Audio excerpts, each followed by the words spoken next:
Hey YouTubers, Nightwing19 here. So, the CW has announced that they're making an Arrow/Flash spin-off series. It's described as a superhero team-up. The series is in early development right now, but we did get some interesting details on the show. Primarily the cast of the show, but it does lead to different theories and questions when you look at who's going to be a part of the series.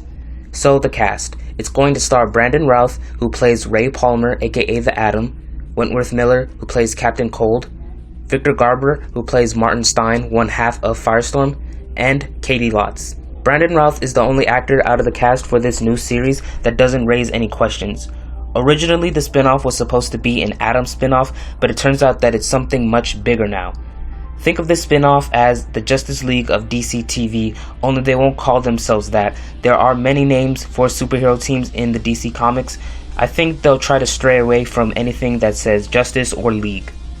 Wentworth Miller plays Captain Cold on The Flash, and he is one of The Flash's most iconic villains. On the show, they're already starting to create the Rogues, they have Heatwave, and they're about to add Golden Glider, so now Miller is going to head over to this spin-off series. The really big question is, why is a villain going to show up in a show full of superheroes? It could be possible that the series is going to change Captain Cold. He starts off as a villain on The Flash, however, over on the spin-off, he becomes something of an anti-hero. I don't expect him to turn into a complete hero, however. In the Flashpoint comic storyline, when Barry ruptured the timeline, Captain Cold was considered a local hero to the citizens of Central City. He started calling himself Citizen Cold instead of Captain Cold. He wasn't exactly a full-time hero, like he was no Flash or Green Arrow. He still killed people, and many citizens didn't see him as a hero, so it could be possible that the spin-off series is going to set up that identity for Captain Cold. He'll be considered as a hero to few, villain to others, so in other words, an anti-hero. With Wentworth Miller going on the spin-off series, it does seem like he won't be featured on The Flash anymore. All these shows film in the same area, so there's no difficulty in getting different characters to show up on these shows. It's just that when the series starts airing, it'd be difficult for all these other characters to come on The Flash or Arrow because they're so busy filming their own show.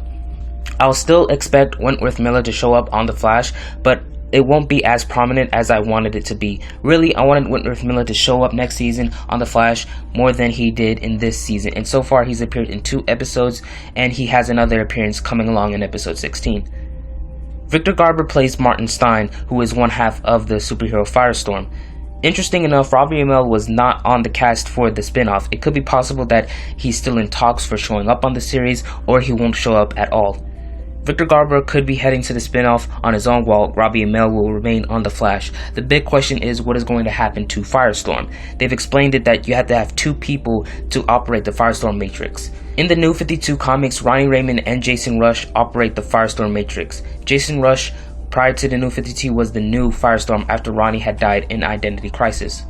The show will probably take this into consideration because they have, in fact, introduced Jason Rusch already on the show. So next season, on The Flash, we'll probably have 2 Firestorms. The biggest question mark, however, is Caity Lotz, who played Sarah Lance, and Sarah was killed in the beginning of Season 3 of Arrow. There are 2 possibilities to this. 1, she plays the same character, Sarah Lance, or 2, she plays a different character. I'm assuming that Caity Lotz will play the same character. It seems weird for them to cast her after playing an important character on Arrow and then have her come back to play a different character.